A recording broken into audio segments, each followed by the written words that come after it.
Gukura Wundi, the 1980s food riots, the early 2000 land grapes, Operation Mrambatswina, 2008, the 2018 August killings. Has Zimbabwe always had a violent past? Can we ever truly talk about politics without talking about political violence? Well, today on the show On Her Throne, we have in studio an expert that is going to help us in answering these questions and more. I'm your host, Dr Ntombizakhe, welcoming you once again to another episode of On Her Throne. Dr. Zake, welcome. Thank you very much, Unika. It's good having me here. So please, for the people that don't know you, can you introduce yourself? My name is Ntombizakhe Moyo-Nyoni. Yeah, a doctor in peace building and also a peace building practitioner, right? A mom, a sister, pastor's wife, everything. Yeah. I like that. I think it's the first time in history that we've actually had a doctor.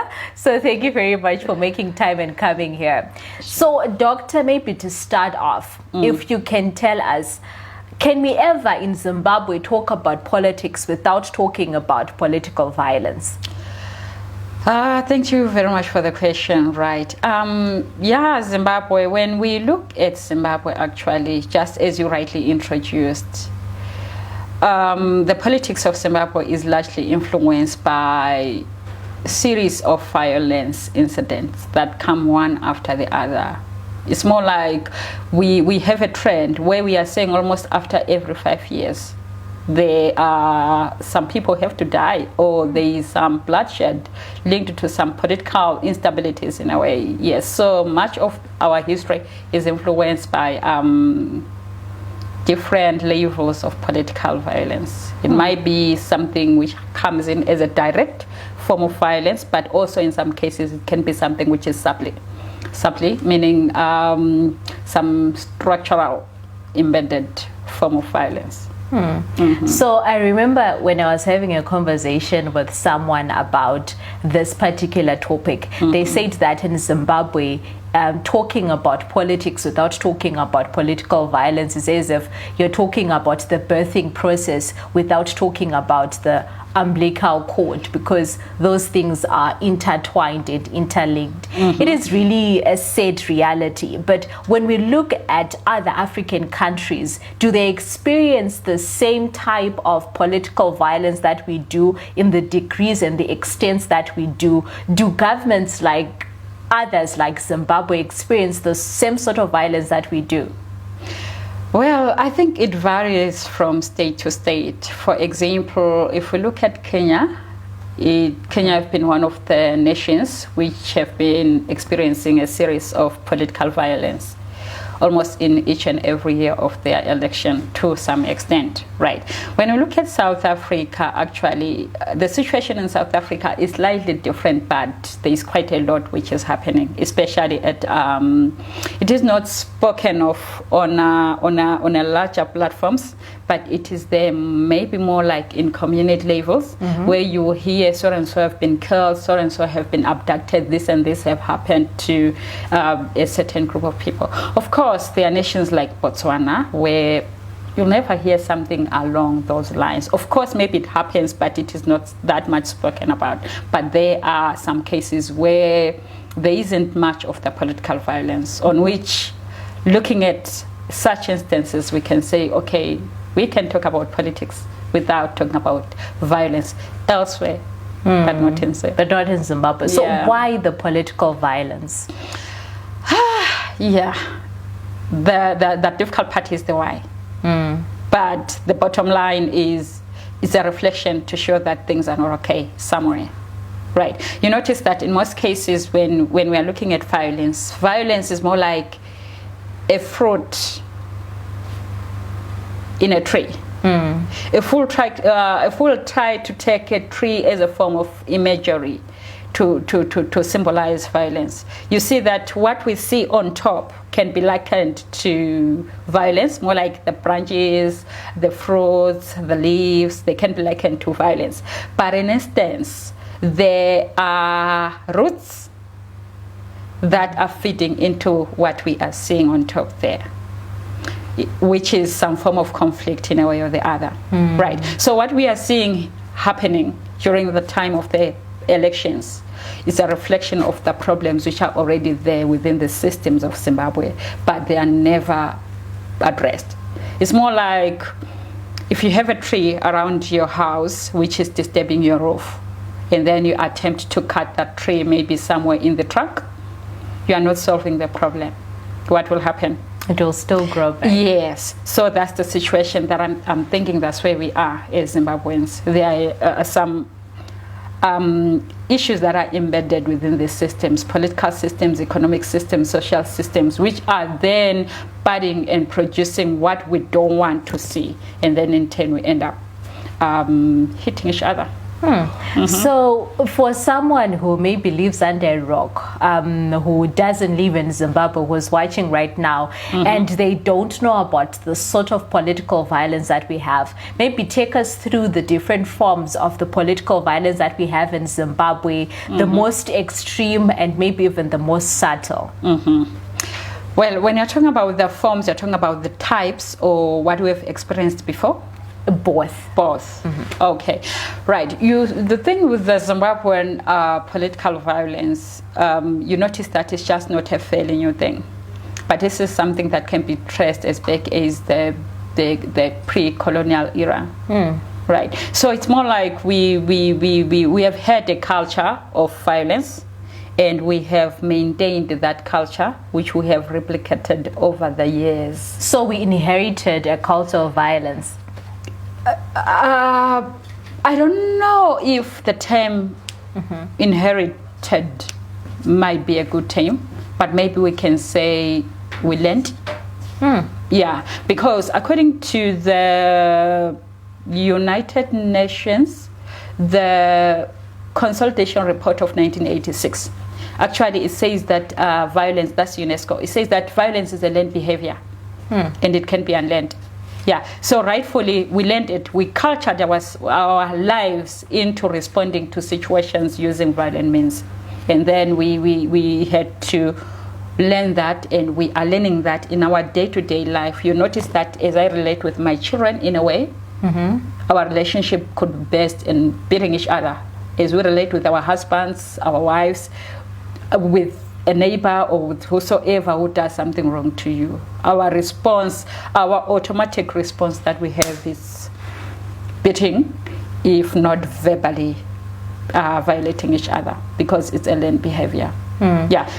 So looking at the 1980s, where we had the food riots in Zimbabwe, we also had the Gukuraundi, whereby there was a lot of people that were murdered for speaking Ndebele or for being Ndebele. We look at the early 2000s, whereby Zimbabweans said they wanted back their lands from the white people, but that also resulted in a lot of violence.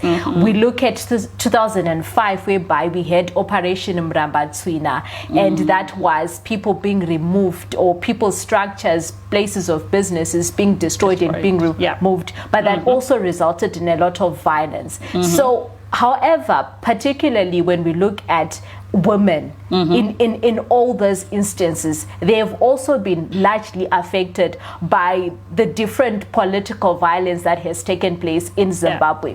So what can you say, how different are the effects of the political violence when you look at women vis-a-vis that of men? Yeah, yes. When I was still explaining the aspect of violence in Zimbabwe being as old as the pre-colonial era, you notice that largely when we are talking about this kind of violence, we are talking about direct violence or physical violence, where harm is done on the physical bodily, and it's easy to identify, right? You can say, okay, that person was beaten by so and so, that one is easy, or the soldiers came here and did this, it's easy to identify. But for instance, there's some form of violence that is not easy to tell.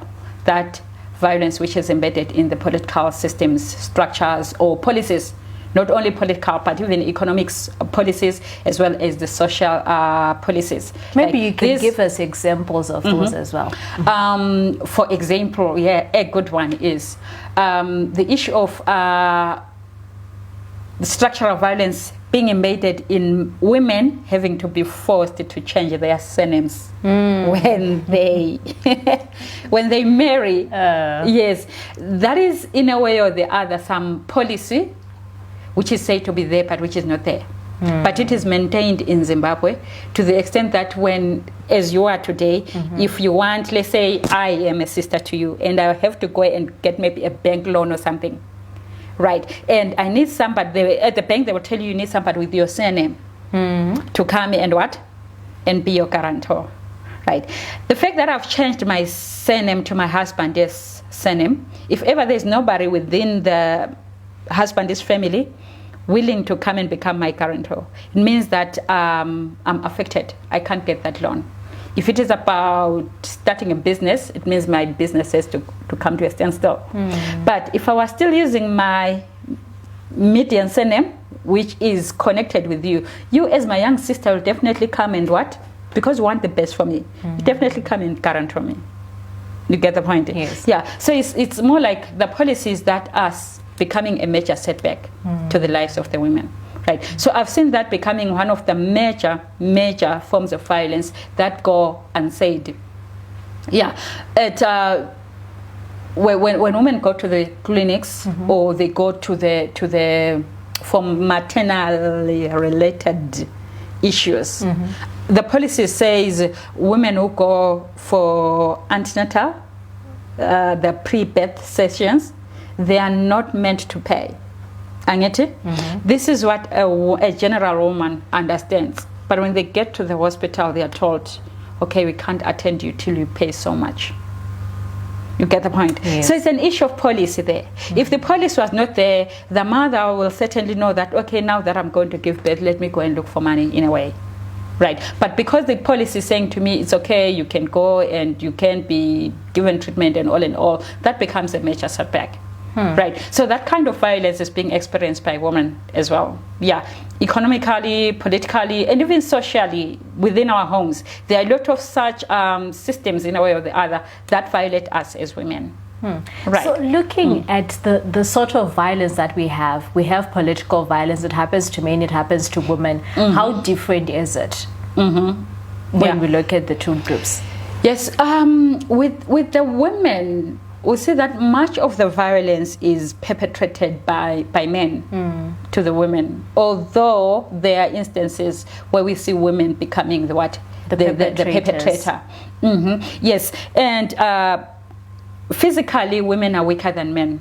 So whenever a man is perpetrating the violence to the woman, in most cases the woman bears the injury and they struggle even to fight back, because they don't have that capacity, the stamina of fighting back, right? And secondly, you notice that if it is a time of instability, maybe some form of fight in a way or the other, it's a woman's husband who goes to fight. If it is time for the war, it's my husband who goes to fight, or it's my son who goes to fight. You get the point? Yes. When they come injured or when they die, let's say when they are injured, me being a mom, I'm forced even to care for this man who is my husband. Yes. In some instances, it's not even my husband, it's my own father. In some instances, it's even my own child. You get the point? Yes. Yeah. Hardly will you hear a man who is sick being cared for by other men. True. But certainly it's a woman who is caring for her, no matter how old that man is. Right. So all these things, they affect me as a woman. Some of them leave me with psychological or inner wounds. The wounds of the heart and also the wounds of the mind. Right. And the most difficult thing with the wound of the heart and the wound of the mind is that it doesn't just heal easily. Yeah. Each time you are trying to sleep, your mind is telling you the kind of a wound that you saw in somebody's body and you nest. So looking at sexual harassment as a form of political violence, because in all the instances when we look at the early 2000s, the political violence that happened, we had reports that there were women that were sexually harassed, and we also had men that were sexually harassed. What form of, or rather, what can we say is the level of sexual harassment in terms of political violence when it does break out? Sexual harassment, actually rape, right? So that it gets to be, it comes out easily. Rape is one of the tools which is used by the perpetrator of violence, especially during a time of unrest. Yeah. There was a point when I used to work with communities, and during that time you could hear how women tell their stories on how they don't even want to look at their children. Oh my God. Because the child is as a result a product, came in because the mother was raped, especially during the Kukurawonde. There are a lot of those. And you know, when you're just talking about this is something that most of our conversations never talk about, because there are reports about the rape, there are reports about the sexual harassment that happens, but we never really get to a point whereby we talk about what happens when a woman has been raped during a time of political unrest. What happens to her child that she then bores as a result of that. And so I really think that in some of those conversations we really need to start having such conversations, because it is when we have such conversations that we can actually have solutions as to some of those problems. Yeah, you are very much right.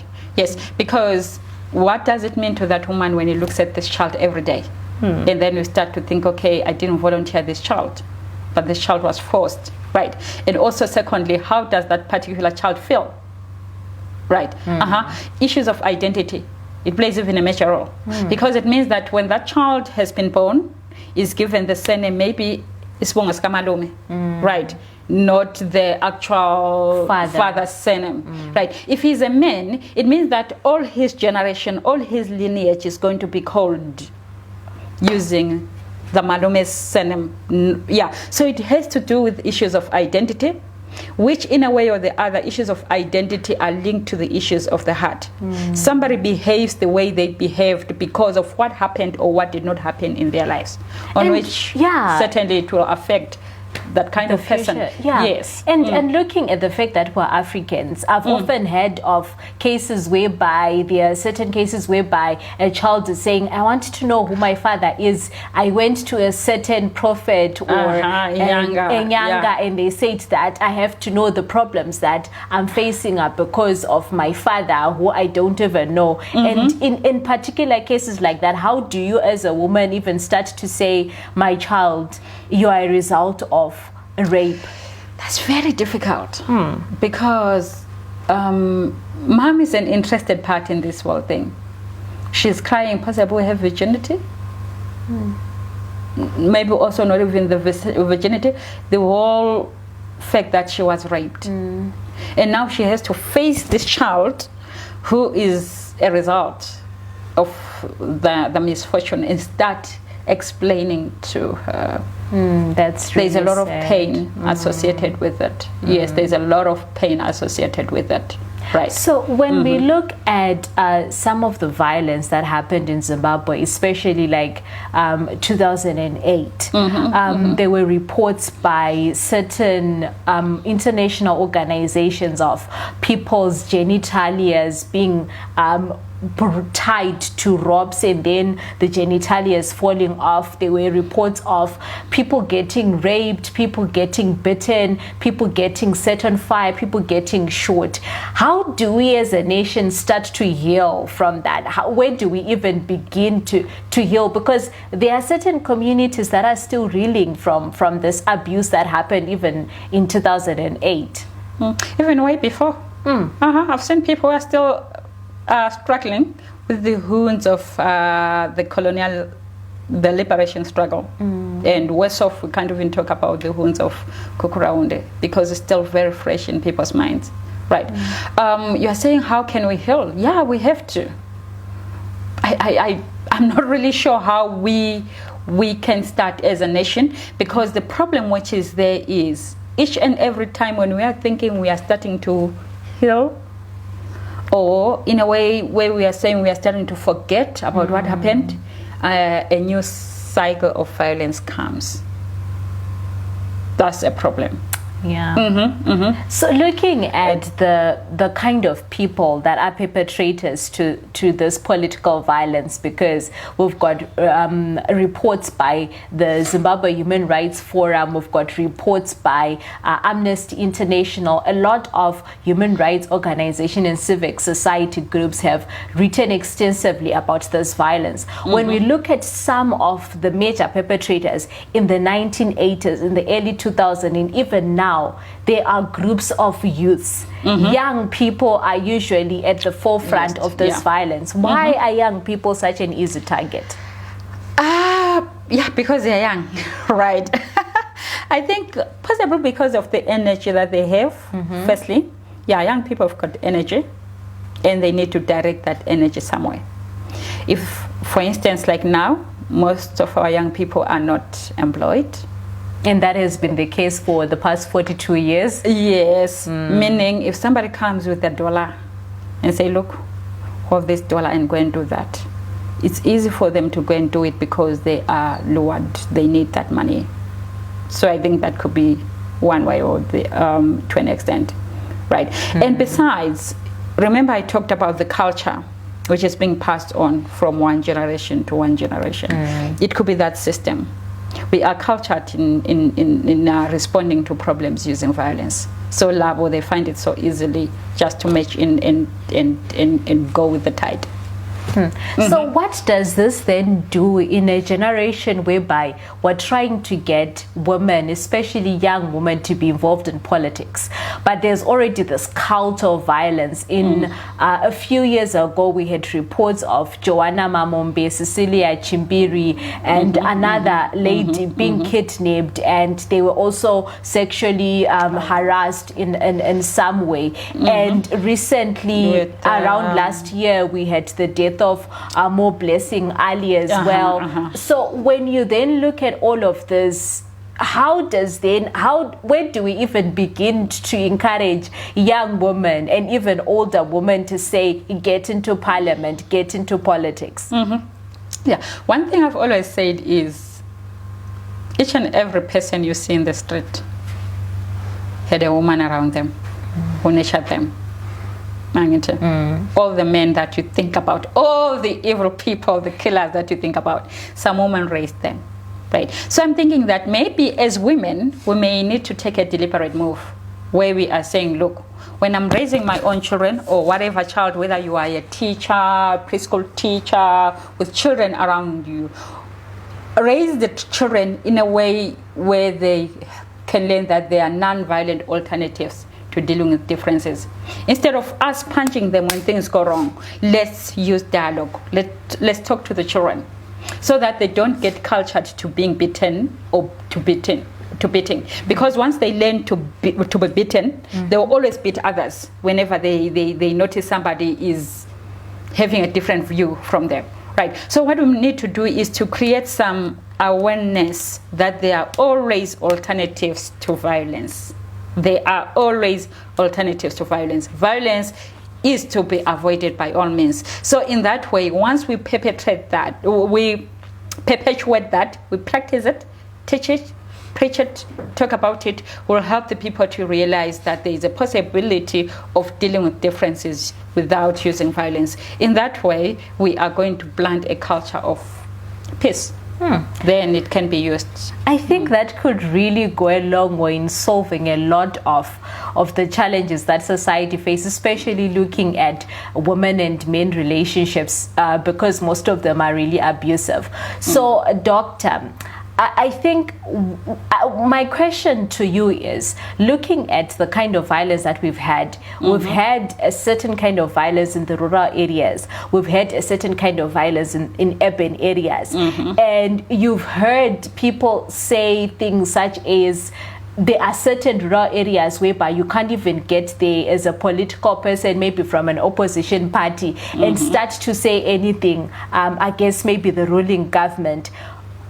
What can we do in those instances to say that, how can we move on as a country, as a nation, to places whereby we have political tolerance? Because I feel that one place that we lack as a nation and as a country is when it comes to political violence. Just because you support a certain party that I don't support doesn't mean that we should be hitting each other and calling each other out. Yeah.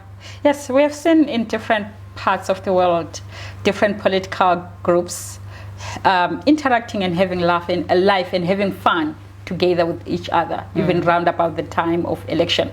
I guess that's where we need to grow and also move to that stance as a nation. Yeah, you notice that here we have demarcated our lives to them versus us. I think we need to have some programs that will create a situation where we have dialogues between them and us, right? So that we'll be able to realize that our problems are the same. We need to learn how to coexist, right? One other way might be introducing some peace education forums within communities where people will learn how to cooperate, work together, how to accept each other's differences, how to be involved in politics without using violence, right? Yeah, it's very much possible that people actually can resolve their differences without using violence. As much as violence being a learned behavior, even non-violent can be learned. We can learn different ways of dealing with our differences. Right. One other way of learning these things is to create maybe some dialogue or some discussions or some forum like these ones, where people are interacted. We create learning platforms for each other, where people will be able to and express some of the alternatives to violence ways that can be used to dealing with the differences that we have. So I feel that we've focused a lot more on physical political violence, but for women, the violence doesn't just end there. We also have political violence that happens online. We also have political violence that happens in parliament itself, whereby we are saying that we have women that are being called Hure, being called loose, you're being told you're representing a Bakosi MP. So where can women really say they can feel safe, especially looking at the political woman, the woman who wants to run, the woman who's already running, the woman who's already like in politics? Yeah, I think we may need to realize that here it's not about women. It's not about the victim, but it's about the perpetrator. Right. In most cases, those who perpetrate violence, they do so because they would have felt the punch, and at the end of the day, they are thinking they are fighting for themselves. Right. The biggest thing that we have, I think, we have lost Ubuntu. We have that inner value within self that makes you to respect yourself as a human being has ceased in a way.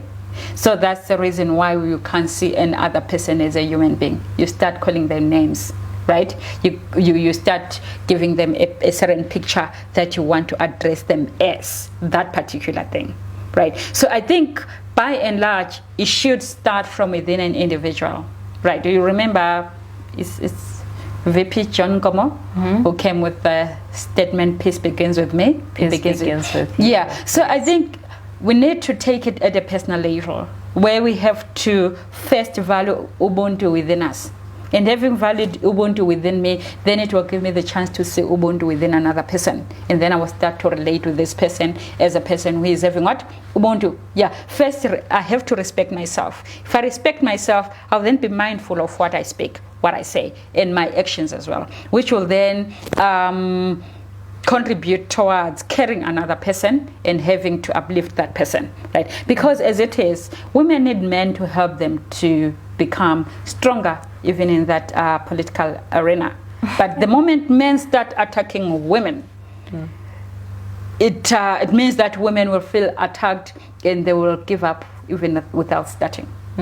So, Doctor, in conclusion, what would you recommend, policy recommendations or electoral recommendations, what would you recommend we do as a nation in order to reduce and in the future do away with political violence? I like the United Nations Resolution 1325, which talks about the 3 P's about women. It talks about the protection of women, talks about the promotion of women, right? And then it talks about the prevention of violence. And then it talks about, I think it's an E, which talks about the involvement of women, right? So the United Nations actually proposed this approach for all nations that ascribe to United Nations, right? And Zimbabwe also, we are signatories to this, but sadly we haven't done much to see to it that we respect that resolution. So my recommendation is, let's go and put it into practice. Let's respect it. Let's protect women from violence, right? Let's involve women in whatever decision making that we are doing. Even the policies that we are making, let's involve the women so that the women will be able to contribute towards the policies that influence their total well-being. And we need to actually prevent violence against women, not only in policies, but also we have to do it in principle.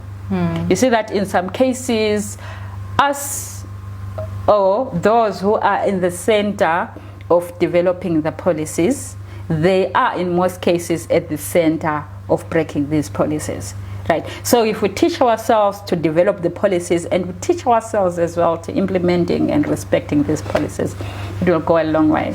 I'm sure we can start small and we get somewhere. I like that. Well, Doctor, I know you're a very busy person, but thank you very much for taking time and coming to talk about this complicated, controversial issue. I know a lot of people don't like talking about it, especially on air, but thank you very much for having made time.